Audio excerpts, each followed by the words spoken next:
Here with a special guest today, Doug, who's the CEO of Big Switch.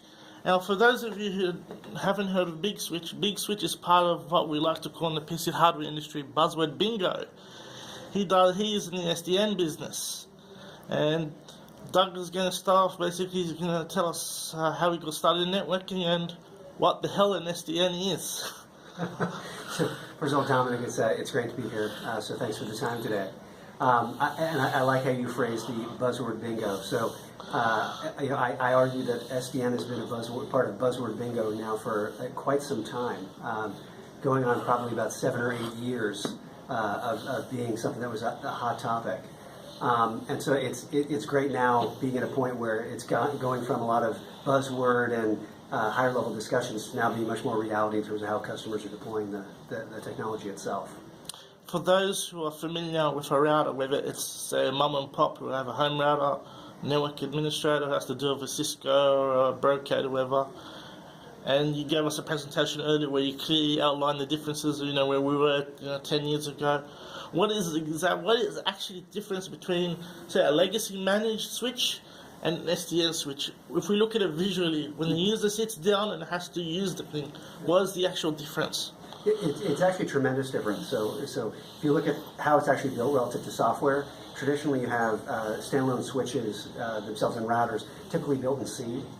Now, in the modern design and context of what we use, everything is Linux and Java based. Yep. Right. So it's just even the underlying software components are logically different. Now, historically, people have built switches as standalone entities that sit within data centers or campuses, or even in one's home, to your point.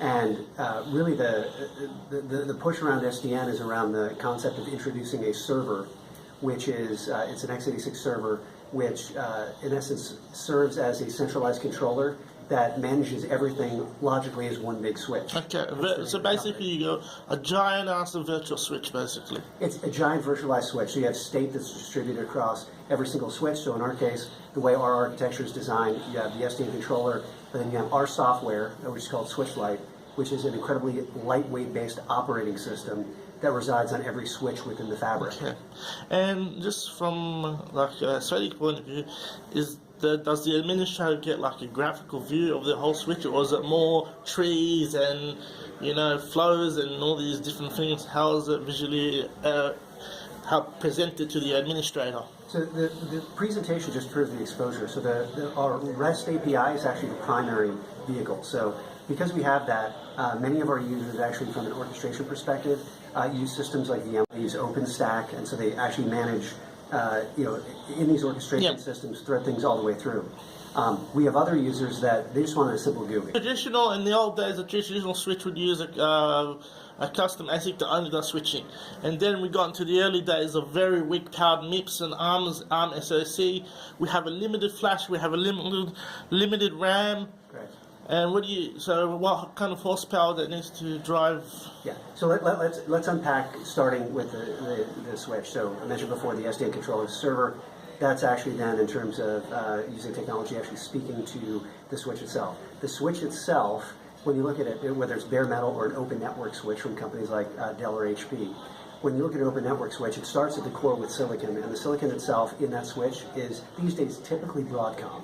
Okay. And so Broadcom is a train that they're working through. Currently, it's Trident 2 and Trident 2 Plus, and then Tomahawk as well. For those who are not familiar with the Broadcom product line, would you characterize those as, say, ARM core SoC with networking accelerators and that sort of thing? The way to look at it is just as you have Intel x86 that resides in the server, this is the similar analogy. It's the and that's what Broadcom specializes in. So. And they've done it very well for a long time.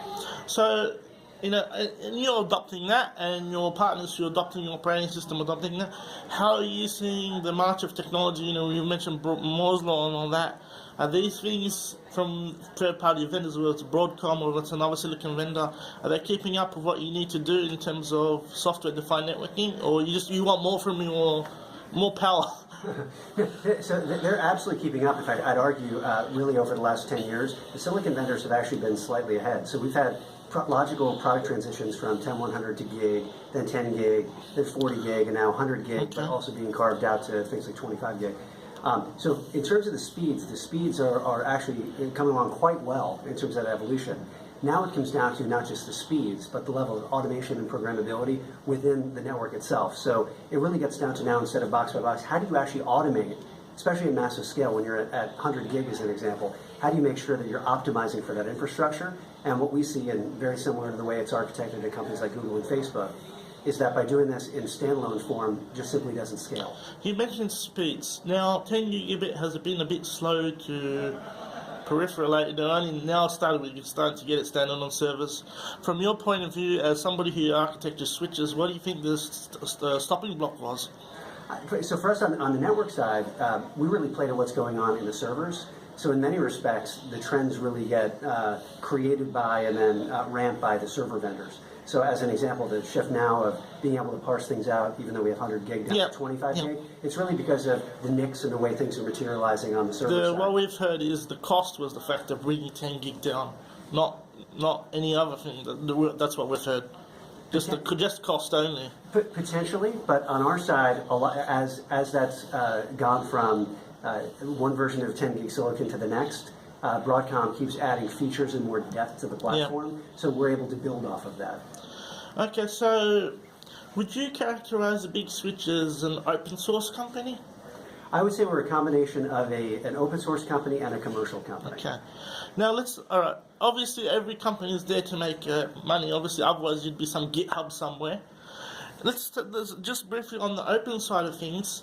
How do you run a company, yet keep it open, keep your technology open at the same time? How do you make that commercially viable? That's a great question. So there are certain aspects of what we do that we believe should be donated to the broader community, and there are other things that we think are core to our intellectual property that we want to make into commercial products. So I'll give you a great example of this. I mentioned previously Switchlight, our operating system that goes on bare metal and open network switches. We took the bottom part of Switchlight, so call it about the bottom third or so of Switchlight, and we open sourced it via the Open Compute project. Okay. And as a result, that makes sense because that's what you're going to use to interact with the switch. Exactly, and then that way, if a company like a Facebook or another cloud provider or even a very large enterprise wants to use that on an open network switch and write their own forwarding and a whole bunch of the other layer 2, layer 3 routing function, they can do it themselves and optimize it for their infrastructure. But in that case, that wouldn't be a traditional commercial customer that we have. To sum up our talk, what do you think the next big thing is in open platform switching and open platform routing? Because what we've heard from vendors is in the future, the router's not going to be a router anymore. These programmable switches, what we're talking about today, using these very powerful SoCs, they're going to do everything, and they're going to run whatever software, whether it's your own Linux or whether it's your own operating. What do you think the next big thing is going forward, say, the next 5 years? So I think in the next 5 years, it will be twofold. Number one is about use cases. You mentioned at the onset of this SDN and the buzzword bingo. Yep. In reality, I don't think people care about SDN. What they care is about solving manageability. It's manageability. And scalability. It's really trying to simplify the network. So one is actually to move to very specific use cases. The second thing, which I think is also going to be very important, is portability across platforms. Of course. It's one thing to be open and just have it on, say, Open Compute or one device such as Active. I need to mix everybody's vendors together on the same network. Exactly, and we've seen this with companies like VMware, and that to a certain extent made their company a great success when they had ESX across many platforms. We're trying to emulate that and do something similar as it pertains to networking equipment. Doug, thanks for talking to Nitro.net, and thank you more so for playing Buzzword Bingo with us. Absolutely, thank you.